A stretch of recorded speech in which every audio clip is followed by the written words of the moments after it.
देखो नीट की परीक्षा सरकार की संवेदनशीलता देखो आप, how much sensitive the government कि जैसे ही तथ्य आए हैं कि पेपर लीक हुआ है, 320 क्वेश्चंस में से 120 क्वेश्चन ऐसे जो हूबहू प्रश्न पत्र के हैं, तो सरकार ने तुरंत परीक्षा भी रद्द कर दी और सीबीआई जांच के आदेश दिए। अब जो भी कोई दोषी है, चाहे वो केरल का हो चाहे सीकर का हो, अब नहीं बच पाएगा।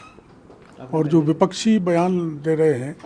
कि सरकार प्रकरण को दबाना चाहती है, अब ये दबाना है जब सीबीआई की जांच हो गई तुरंत परीक्षा रद्द हो गई और शीघ्र ही तिथि बताने वाले दोबारा परीक्षा की। सरकार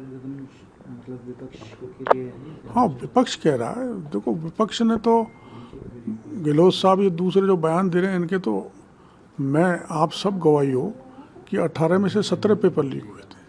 और पेपर लीक में एक में तो एफआईआर दर्ज कराने के लिए मैं खुद थाने पे 3 दिन तक बैठा रहा, दर्ज नहीं की, उल्टा मेरे को गिरफ्तार करके ले गए। तो उनको कोई नैतिक अधिकार नहीं है हमारे ऊपर आरोप लगाने का, वो खुद साफ सुथरे नहीं है,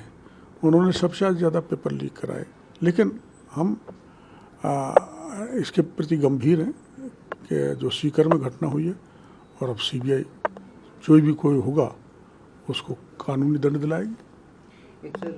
एक और मामला है जिसमें जेजेएम घोटाले में महेश जोशी की वापस गिरफ्तारी हुई, उसको लेकर भी अशोक गहलोत जी ने आरोप लगाया कि अब देखो उनका काम है आरोप लगाना, उनके समय में ये घोटाला हुआ और उसमें जेजेएम के मामले में भी मैं, आपको ध्यान है, एफआईआर दर्ज करने गए, अगर सुखनगर थाने पे गया था, आप लोग पधारे थे, उन्होंने मना कर दिया तो मैं वहाँ धरने पे बैठा रहा 4 दिन तक और धरने का पर कोई गौर नहीं किया गया, कोई एफआईआर दर्ज नहीं की गई, उल्टा मेरे को वहाँ से हटा दिया पकड़ के। तो वो तो स्पष्ट है, मैंने प्रमाण दिए थे, एयरकॉन इंटरनेशनल कंपनी के प्रमाण दिए थे, फर्जी उसमें डॉक्यूमेंट लगाए गए, फर्जी वो अपना एनओसी लगाई गई कि हम कॉम्पिटेंट हैं ये टेंडर लेने के लिए, डालने के लिए, और वो सब मीडिया के सामने मैंने रखी थी। उसमें मैंने आरोपी बताया था सुबोध अग्रवाल को, माननीय जोशी जी को, जो दोनों गिरफ्तार हो चुके हैं। पहले ईडी ने किया आखिर प्रॉपर्टी कहाँ से आई है, ईडी ने जांच की है, अब एसीबी कर रही है। तो जो एजेंसी इसमें इन्वॉल्व है वो तो पूछताछ तो करेगी, उसमें काय की राजनीति है। फिर भी अशोक गहलोत बोल रहे हैं कि हमेशा सत्ता में यही नहीं बने रहेंगे, हम भी सत्ता में हैं। आपने तो कुछ किया नहीं, अपराधी आरोपी के खिलाफ कार्रवाई तो हम भी नहीं करें, हम आँख नहीं बीच सकते, एक एक पाई का हिसाब लेंगे। हमारी सरकार करप्शन के मामले में जीरो टॉलरेंस पे काम कर रही है। आखिरी सवाल, प्रधानमंत्री ने कल अपील करी थी work from home, petrol diesel